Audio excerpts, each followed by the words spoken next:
நடிகர் கமலஹாசன் உங்களுக்கு எல்லாருக்கும் தெரியும். டட் லைஃப் இந்த திரைப்பட ப்ரொமோஷனுக்காக கர்நாடகம் போய் அங்கே வந்து தமிழில் இருந்து தான் அந்த கன்னட மொழி பிறந்ததுன்றதை சொல்லி அந்த இடத்துல ஒரு விடயத்தை பேசியிருந்தார். அது இப்போ பெரிய அளவில் கன்னட மக்களை கோவப்படுத்தியிருக்கு. ஒரு சில அரசியல்வாதிகளை, முட்டாள் அரசியல்வாதிகளை கோவப்படுத்தியிருக்கு. ஸோ இதை பற்றி ஒரு சிறிய விளக்கத்தை உங்களுக்கு தருவோம் வேண்டாக்காத. நாங்கள் தமிழர்கள் இதில் லேசப்பட்டவர்கள் இல்லைன்றதே அவர்களுக்கு விளங்கப்படுத்த வேணும்.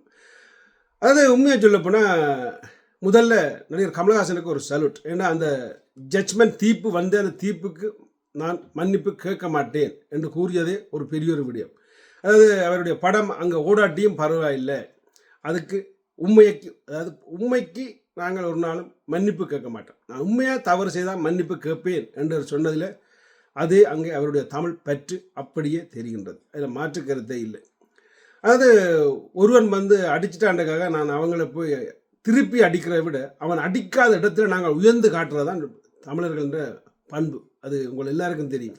ஏனென்றால் தமிழர்கள்ன்ற வரலாறு, தமிழர்கள்ன்ற வேர், தமிழர்கள்ன்ற இது எல்லாம் பெரிய அளவில் இருக்குது. அதனால உண்மையாக சொல்ல போனால் அந்த இந்திய அரசு ஈழத்தமிழர்களுக்கு ஒரு சொட்டு வாய்ப்பு கூட தராமல் விட்டதுக்கு காரணம் என்னென்னா, தமிழர்களுக்கு ஒரு நாடு கிடைச்சா அவர்களுக்கு கீழே இன்னும் புதைந்து கிடக்க அவர்கள வரலாறு.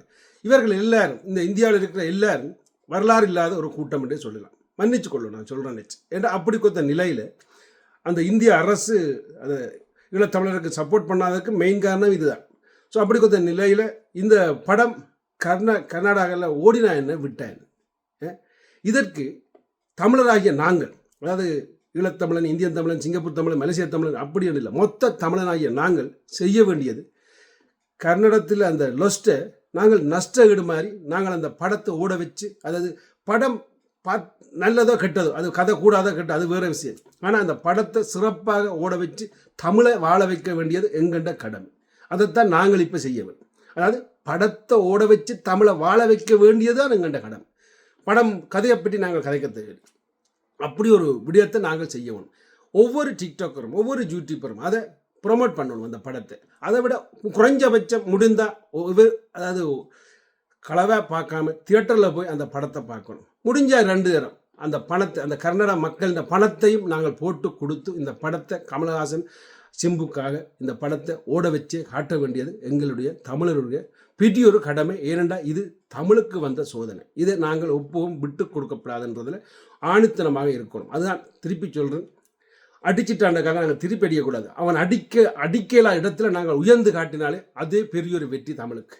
தமிழை பற்றி அருமை இல்லாதவன் தான் அதை பற்றி கதைச்சு கொண்டு இப்போவும் இருக்கிறார்கள்.